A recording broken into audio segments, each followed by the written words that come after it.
Hi, Rachel Helps here. I am back with our second storytelling video. Today's video was made possible by Fleureuse Press, which is an editor of children's magazine from 0 to 15 years old. Now, I found their magazine electronically on my iPad. I love to read magazines on my iPad. I try to be ecological and save the trees. And I so happened to find their magazine, which is called Les Petites Princesses. It's a magazine for little girls from 5 to 8 years old. And I found this story, this children's story for Christmas, which is called Le Voisin de Père Noël by the author Natalie Kupperman. I love the story, and so I contacted Fleureuse Press. So they gave us permission to do the storytelling for you. Now, let me talk a little bit more about Fleureuse Press. One thing I love about them is that you can order their magazines online and have it delivered to you no matter where you are. And also you can have a format that is electronic, like digital, if you don't want to have a physical magazine. And the vocabulary in the magazine is very easy to understand. And they also use everyday words, everyday idioms, and with different games that are geared to little girls. But I feel, hey, I'm still a little girl at heart, and I enjoy reading this magazine. So I'll see you at the end of the storytelling, and I will leave you with HB.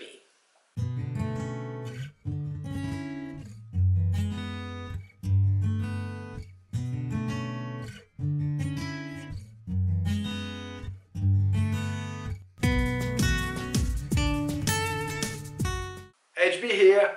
Before I will read you the story in French, I want to share with you a comment that Ty left us on our blog post.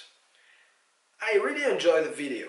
Although this is native speed French, it may be useful for some of us to have a slower version. So we can hear the same sounds, adjust to it before progressing to a native speed video. I saw a video a few days ago where some speech was isolated so the viewer could learn this sound alone. I believe it was for mais attends, which we learned sounded like mais tonne. So now it's added to our vocabulary. Maybe this would be something cool to include next time. Thank you, Ty, for your comments, and we have decided to add a slower version. The name of the story is Le Voisin du Père Noël, which means the neighbor of Santa Claus, written by Natalie Kupperman.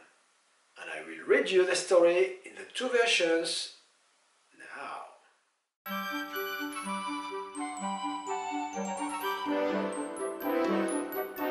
Ce matin, Gaston Noël est réveillé par des coups, tambouriné contre la porte de sa petite maison.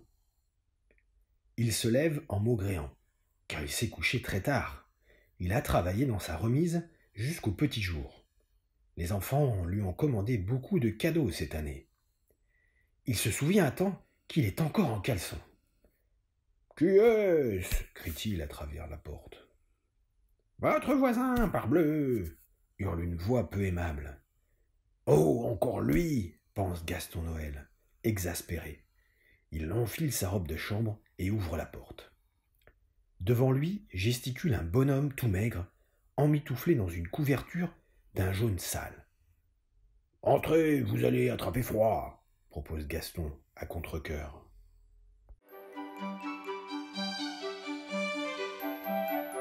Émile déteste le froid, la neige, le vent glacé et le verglas. En une enjambée, il se retrouve dans la chaleur du salon. « Alors, commence Gaston Noël, les mains sur les hanches, que me voulez-vous de si bon matin ?» Émile Goujon ne sait pas par où commencer. Il a tant de rage en lui que les mots s'étouffent dans sa gorge. « Cher monsieur, s'impatiente Gaston Noël, le 24 décembre approche, et j'ai des millions de jouets à empaqueter. »« Ah, je vois, ce sont encore ces enfants qui prennent tout votre temps. » Car, vous l'aurez deviné, Gaston Noël n'est autre que le Père Noël. Et c'est justement pour cette raison qu'Émile Goujon l'importune. Émile, que l'hiver rend ronchon, bougon et amer, ne supporte pas que son voisin aime cette saison et en profite même pour faire plaisir aux enfants. « Oh, vous n'allez pas recommencer !» se fâche le Père Noël. « Si vous n'aimez pas les enfants, vous n'avez rien à faire chez moi. Sortez !»« Hier soir, vous avez chanté jusque tard dans la nuit en travaillant, » insiste Émile. « Moi, la nuit, je dors. »« Dehors !» crie le Père Noël.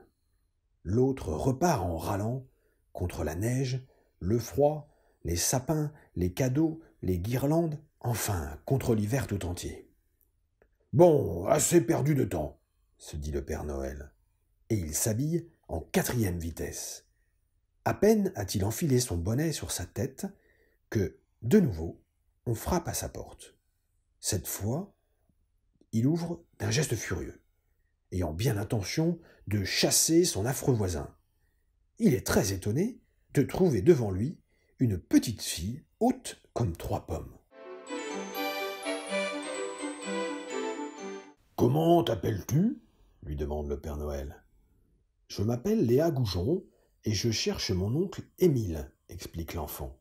« Mes parents voudraient l'inviter pour Noël et ils m'ont chargé de venir le trouver. Parce que moi, je ne l'ai encore jamais vu. Je vais lui faire la surprise. » Le Père Noël se gratte la barbe. « Catastrophe !» pense le Père Noël. « Voilà une surprise qui ne va pas faire plaisir au ronchon, lui qui reste enfermé chez lui, qui ne veut voir personne et qui surtout déteste les enfants. » Cependant, il répond à Léa. « C'est la maison à côté, celle dont les volets sont fermés. » « Merci, » dit la petite fille, qui n'a pas reconnu le Père Noël, et elle s'en va.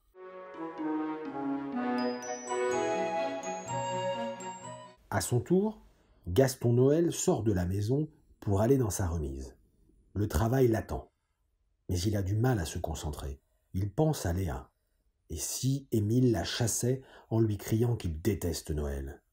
Par curiosité, il se plonge dans le tas de lettres pour voir ce que Léa voudrait sous son sapin. Voici ce que dit la lettre. « Cher Père Noël, j'ai déjà des skis, mais je n'en ai jamais fait car mes parents n'ont pas le temps de m'emmener au sommet des montagnes. Je voudrais quelqu'un pour m'accompagner. Toi, par exemple.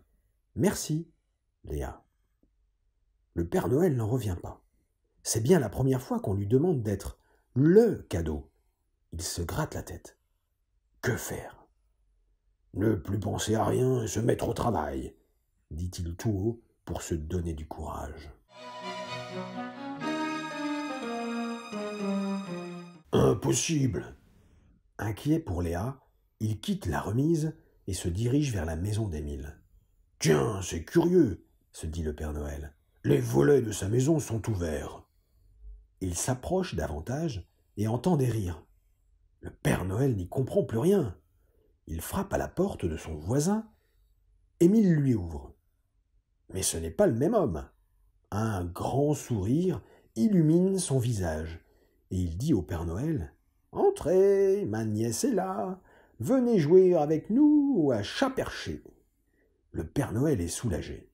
Léa se précipite vers lui et annonce « Je ne savais pas que j'avais un tonton si rigolo. Vous avez de la chance de l'avoir comme voisin. »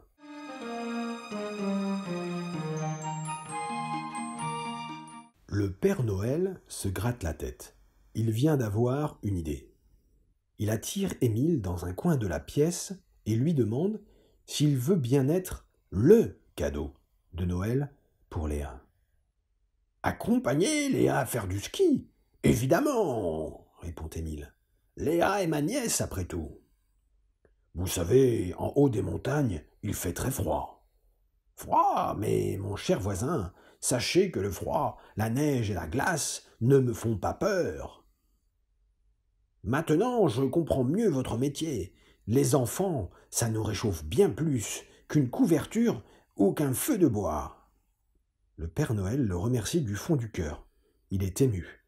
Émile ajoute « Mais pour m'emballer, vous allez avoir du boulot. »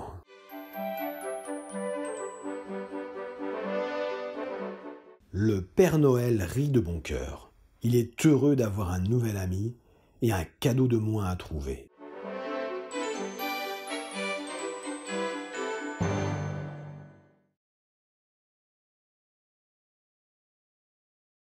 Ce matin, Gaston Noël est réveillé par des coups tambourinés contre la porte de sa petite maison. Il se lève en maugréant car il s'est couché très tard. Il a travaillé dans sa remise jusqu'au petit jour. Les enfants lui ont commandé beaucoup de cadeaux. Cette année, il se souvient à temps qu'il est encore en caleçon. Qui est-ce? Crie-t-il à travers la porte. Votre voisin, parbleu, hurle une voix peu aimable. Oh, encore lui, pense Gaston Noël, exaspéré. Il enfile sa robe de chambre et ouvre la porte. Devant lui gesticule un bonhomme tout maigre, emmitouflé dans une couverture d'un jaune sale. Entrez, vous allez attraper froid, propose Gaston à contre-cœur.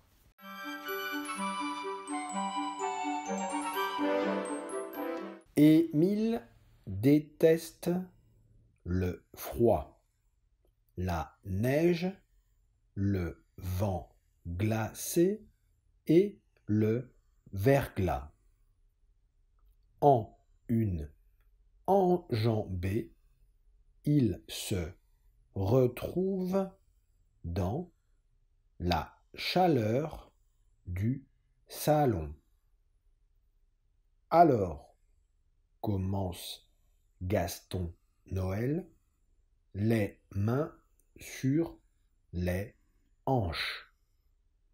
Que me voulez-vous de si bon matin? Émile Goujon ne sait pas par où commencer. Il a tant de rage en lui que les mots s'étouffent dans sa gorge. Cher monsieur, s'impatiente Gaston Noël, le 24 décembre approche et j'ai des millions de jouets à empaqueter. Ah, je vois, ce sont encore ces enfants qui prennent tout votre temps, car vous l'aurez deviné, Gaston Noël n'est autre que le Père Noël. Et c'est justement pour cette raison qu'Émile Goujon l'importune. Émile, que l'hiver rend ronchon, bougon et amer, ne supporte pas que son voisin aime cette saison et en profite même pour faire plaisir aux enfants.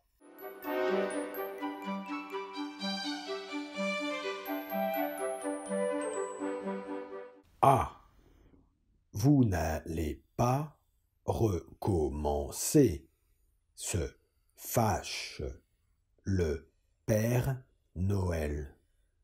Si vous n'aimez pas les enfants, vous n'avez rien à faire chez moi. Sortez.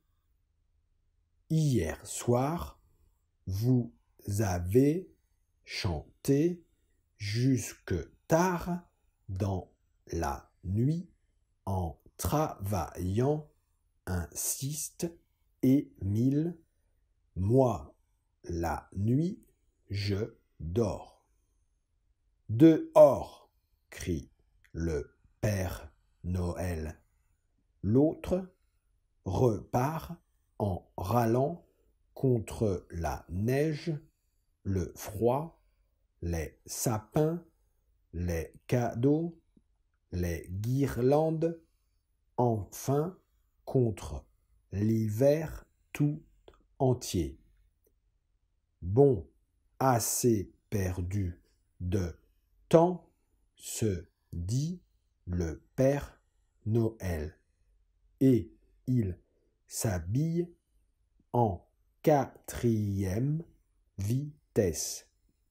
À peine a-t-il enfilé son bonnet sur sa tête que de nouveau on frappe à sa porte. Cette fois, il ouvre d'un geste furieux, ayant bien l'intention de chasser son affreux voisin. Il est très étonné de trouver devant lui une petite fille haute comme 3 pommes.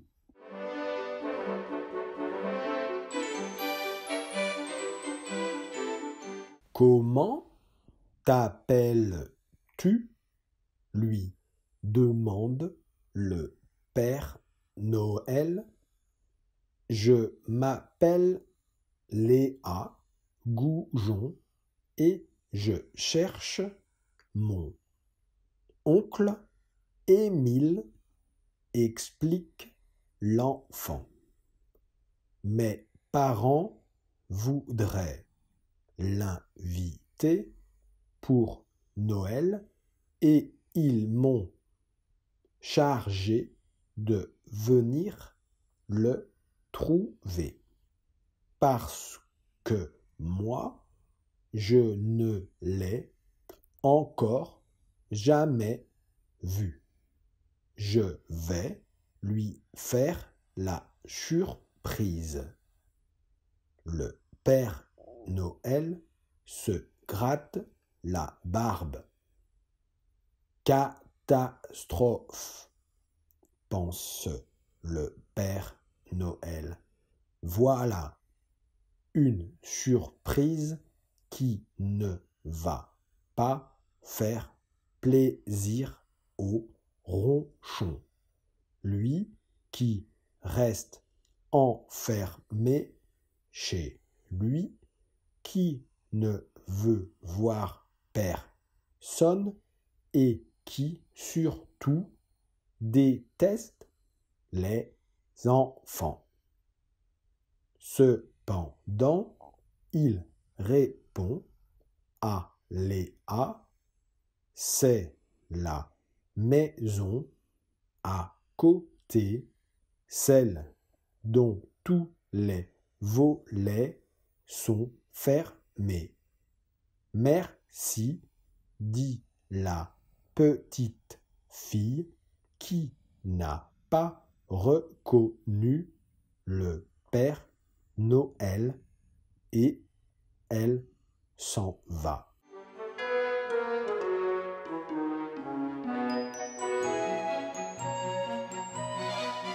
À son tour, Gaston Noël sort de la maison pour aller dans sa remise.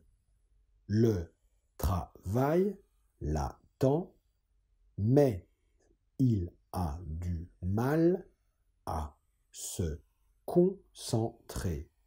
Il pense à Léa et si Émile la chassait en lui criant qu'il déteste Noël, par curiosité, il se plonge dans le tas de lettres pour voir ce que Léa voudrait sous son sapin. Voici ce que dit la lettre. Cher Père Noël, j'ai déjà des skis, mais je n'en ai jamais fait car mes parents n'ont pas le temps de m'emmener au sommet des montagnes. Je voudrais quelqu'un pour m'accompagner, toi par exemple. Merci Léa. Le Père Noël n'en revient pas. C'est bien la première fois qu'on lui demande d'être le cadeau. Il se gratte la tête. Que faire? Ne plus penser à rien et se mettre au travail, dit-il tout haut pour se donner du courage.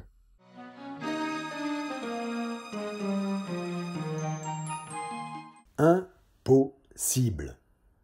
Inquiet pour Léa, il quitte la remise et se dirige vers la maison d'Émile. Tiens, c'est curieux, se dit le Père Noël. Les volets de sa maison sont ouverts. Il s'approche davantage et entend des rires. Le Père Noël n'y comprend plus rien. Il frappe à la porte de son voisin. Émile lui ouvre. Mais ce n'est pas le même homme. Un grand sourire illumine son visage et il dit: mais ce n'est pas le même homme. Un grand sourire illumine son visage et il dit au Père Noël: entrez, ma nièce est là. Venez jouer avec nous à chat perché. Le Père Noël est soulagé. Léa se précipite vers lui et annonce « Je ne savais pas que j'avais un tonton si rigolo. Vous avez de la chance de l'avoir comme voisin. »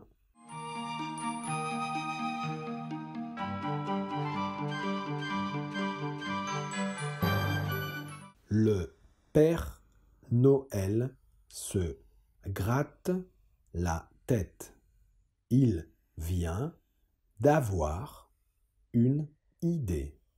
Il attire Émile dans un coin de la pièce et lui demande s'il veut bien être le cadeau de Noël de Léa. Accompagner Léa faire du ski? Évidemment, répond Émile. Léa est ma nièce, après tout. Vous savez, en haut des montagnes, il fait très froid. Froid? Mais mon cher voisin, sachez que le froid, la neige et la glace ne me font pas peur. Maintenant, je comprends mieux votre métier.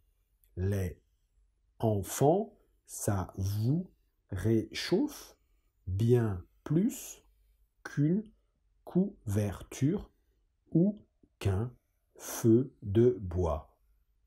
Le Père Noël le remercie du fond du cœur. Il est ému. Émile ajoute: mais pour m'emballer, vous allez avoir du boulot.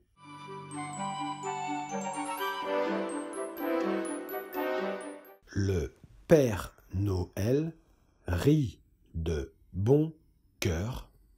Il est heureux d'avoir un nouvel ami et un cadeau de moins à trouver.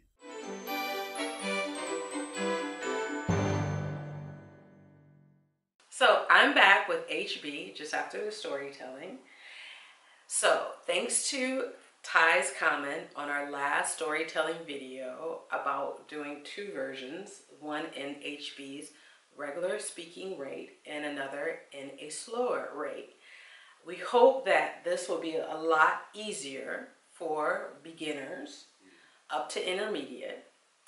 And also you can be able to understand a little bit better the pronunciation and also acquire the new vocabulary. So as usual, I've written a blog post that gives you the lowdown, the instructions on how to use this video in your language journey to learn French. The link is down below. And please do, if you have any comments or suggestions on how to make these videos better for you, because this video is for you, please go to the blog post down below and leave your comment in the blog section. Okay? Yes. So, HB, what do you think about this story? This story is original because it's not a common story about Santa Claus. Okay. It's the neighbor of Santa Claus, and it's a strange neighbor with a niece which will kind of transform the way he thinks about yes. The holiday and little children, kids. Yes. So it's original, and it's I think it's a good story for young on adults. Okay, so yeah, I agree with HB. Also, I found it very easy to follow along. It's a quick story because it was in the magazine of Petite Princess by Fleurus Press. And also, when you buy the magazine, you actually, at the end of each stories, you have 3 questions to have fun with. So it's actually written in the magazine, 3 questions s'amuser avec le Père Noël. And it's basically questions that ask you about the story that you read. So it's kind of like a review of what you read and to answer these questions. And so it's a little game after, which I thought it was very, very interesting. So each month, Fleureuse Press, they have a new Le Petite Princesse that comes out with a different theme, different activities inside the magazine, and different stories. So you can go on their website and subscribe. All the information will be down below. And also, if you're visiting France, you can go to a local magazine store, which we call what, kiosks? Un kiosque, une maison de la presse. A maison de la presse or a tabac, and you can find their magazine in there as well.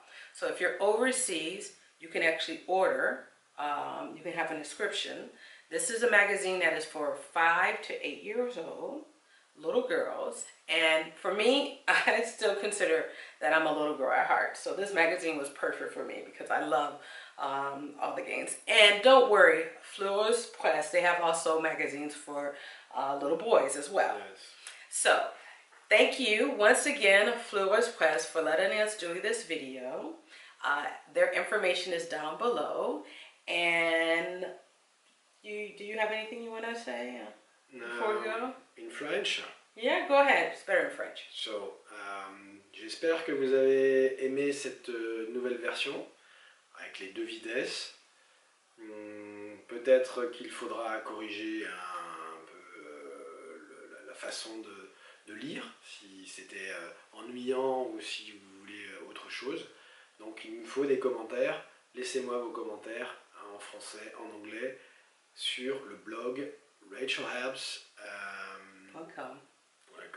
Super. So, bye bye. Salut et à la prochaine. Yes.